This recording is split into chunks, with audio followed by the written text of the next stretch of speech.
నమస్కారం ఈటీవీ 360కి స్వాగతం. ముందుగా ప్రధాన అంశాలు. పంచాయతీ ఎన్నికలు ఆలస్యమయ్యే అవకాశం. బీసీ గణన తేల్చాలని హైకోర్టు మధ్యంతర ఆదేశం. రేషన్ డీలర్లకు ప్రభుత్వం హెచ్చరిక. డీడీలు కట్టకపోతే తప్పిస్తామని స్పష్టీకరణ.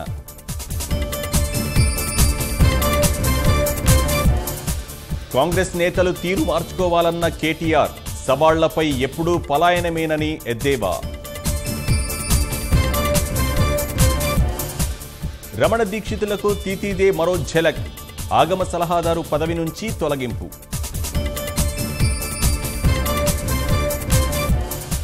దొంగతనాల్లో ఆరితేరిన కుటుంబం. 2 కోట్ల విలువైన ఆభరణాలు స్వాధీనం.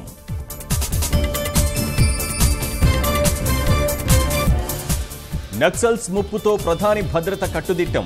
మంత్రులకు ఎన్ఎస్జీ తనిఖీ తర్వాతే అనుమతి.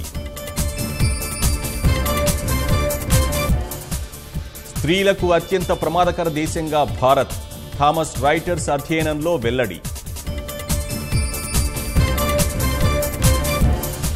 దర్యాప్తు సంస్థల దెబ్బకు దారికొస్తున్న మాల్యా. రుణాలు చెల్లించేందుకు అభ్యంతరం లేదని లేఖ.